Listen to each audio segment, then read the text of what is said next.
Alright girls, so what we're going to do today is have a look at acid-base reactions. So we're going to go through two examples and we're going to look at how we predict our salts that get formed. So first thing is, I know this is an acid-base reaction by the names of my chemicals. So for a hydrochloric acid, this obviously tells you that it's an acid, but for my base it tells me that it's a hydroxide. Okay, so if you see the name hydroxide within your chemical name, you know it's acid-base. Now, I know the two products I'm going to get from this. I'm going to get a salt, but I don't know what my salt is. The product I do know is I'm going to get water. Okay, and we're going to use that to figure out our salt. So, first thing I'm going to do, put in the chemical formula for my reactants. So, hydrochloric acid I know is HCl. And I'm reacting that with lithium hydroxide. Now, I don't know the formula specifically for this, but I can use my ionic compound method to figure this one out. So lithium is a +1 charge, hydroxide, OH -1 charge. Use your crossover method, so 1 to 1.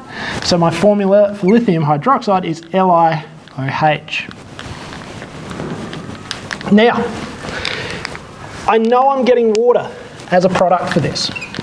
Okay, so this is where highlighters help. What I'm going to do is I'm going to highlight where that water comes from and figure out what I'm left over with. So the water comes from the hydroxide group in your base and the hydrogens in your acid, and that's always the case.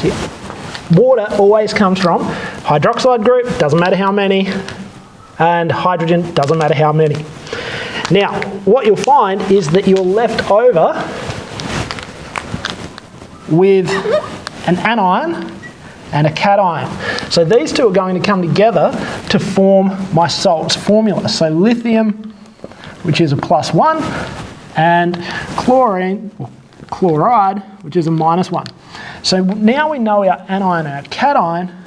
We simply use our crossover method again, 1 to 1.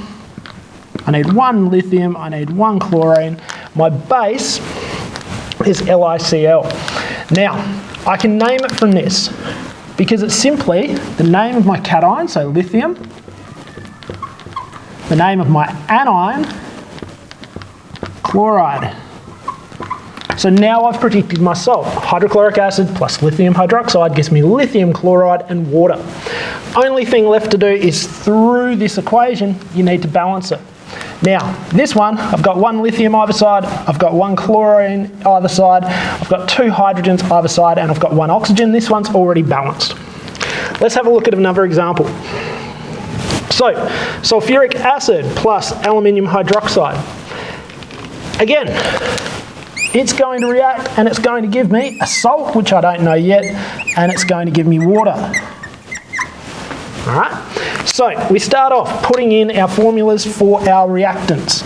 So, sulfuric acid, H2SO4. You need to remember some of these acid formulas. Now, aluminium hydroxide. Al is a +3, OH is a -1. Crossover, a 3 to 1. So my formula for my hydroxide is AlOH3. That's going to react to form. Now, this is where we use the same process. I know it's going to make water, so H2O. And I know that my water comes from the OH, so the hydroxide group in my base, and the hydrogens of my acid. What I'm left over with, my SO4 and my Al, is what's going to come and form this salt here. Now, give myself a little bit of space. I'm just going to use the space up top here. Aluminium is a +3. SO4 is a -2. Crossover method, so 2 of those, 3 of those. I've got Al2, SO4, 3. So I can go and name this aluminium sulfate. Last thing I need to do, just balance it out. So I'm just going to start off with, let's go with the aluminiums. Pop 2 out the front of here.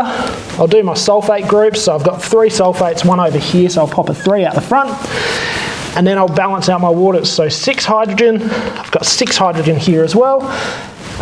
So that gives me 12 in total. So I need a 6 out the front, 6 oxygens, that's done, okay? So, your process. Get your names for your reactants, so your acid, your hydroxide. You know it's going to make a salt, we'll figure that out as we go. You're going to get water. So, a formula for your reactants, formula for water. Water comes from the OHs and the H's.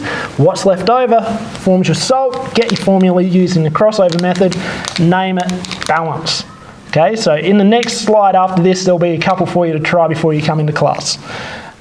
Give it a go. Thanks, girls.